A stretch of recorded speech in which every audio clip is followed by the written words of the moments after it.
तो आइए आज बात करते हैं class 10 chapter polynomial exercise 2.2 question number 1 के फोर्थ पार्ट के बारे में। तो क्वेश्चन नंबर 1 कहता है find the zero of the quadratic polynomial and verify the relationship between the zeros and the coefficient.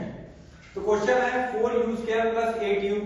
जैसे कि मैंने पहले वीडियोस के अंदर ये बात बताई हुई है कि जब भी कभी हम मिडिल टर्म स्प्लिट करते हैं तो हमें वो तीन टर्म गिवन होनी चाहिए, यानी जो स्टैंडर्ड टर्म है ax² + bx + c। अब जैसे इसमें c है नहीं है तो पॉसिबिलिटी ही नहीं है कि हम इसके अंदर इसका मिडिल टर्म स्प्लिट कर सके। तो जो कॉमन है दोनों में उसको बाहर निकाल लेते हैं। 4u कॉमन है, यहां बच गया u + 2।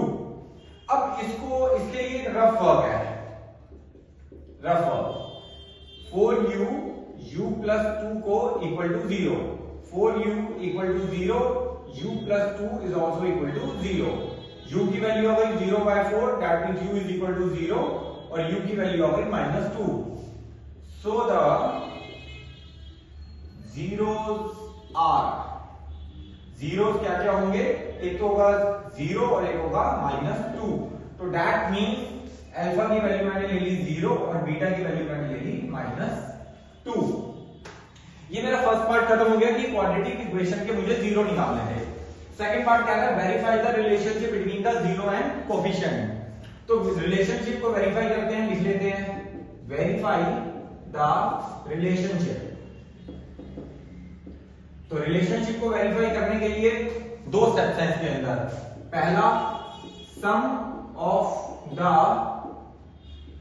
Zeros, sum of the zero equal to alpha + beta equal to -b/a equal to minus coefficient of x upon coefficient of x²। तो इस बीच वाली टर्म को लिखते हैं left hand side, that is alpha + beta, right hand side -b/a। Alpha की value थी 0, beta की वैल्यू थी -2, सो द आंसर इज -2, यानी कि मेरी लेफ्ट हैंड साइड जो है वो -2 आ गई है। -b/a के लिए हमारी स्टैंडर्ड इक्वेशन है ax² + bx + c। जो टर्म हमारी ओरिजिनल थी उससे इसको कंपेयर करते हैं। a की वैल्यू आ गई 4, b की वैल्यू आ गई 8 और c की वैल्यू आ गई 0, यानी कि ये तीन वैल्यू आ गई है। b की वैल्यू 8, a की वैल्यू 4, कैंसिल आउट कर दिया, -2 equal to -2, that means left hand side equal to right hand side, hence verified, यानी कि हमारा जो सम ऑफ द जीरोस है वो वेरीफाई हो गया है। दूसरा, product of the zeros equal to alpha into beta equal to c/a equal to constant number upon coefficient of x²।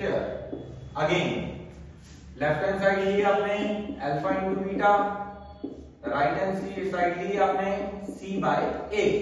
Alpha into beta, alpha की वैल्यू थी 0, बीटा की वैल्यू थी -2, आंसर इज 0। c की value है 0, a की value है 4, the answer is 0। Therefore left hand side equal to right hand side, hence verified. तो question के अंदर दो क्वेश्चन थे, इसी क्वेश्चन के अंदर दो क्वेश्चन पूछे गए थे। पहला कि आपने जीरो फाइंड करने हैं, वो हमने फाइंड कर दिए। दूसरा, हमें रिलेशनशिप फाइंड करनी है जीरो और कोफिशिएंट के अंदर। जो रिलेशनशिप दो टाइप होती है, पहला सम ऑफ द जीरो, दूसरा product of the zero. Hope ये वीडियो आपको पसंद आया होगा। अगर ये वीडियो आपको पसंद आया होगा तो इसे आप लाइक, सब्सक्राइब और शेयर जरूर कर दीजिएगा। मिलते हैं नेक्स्ट वीडियो के अंदर। Thank you.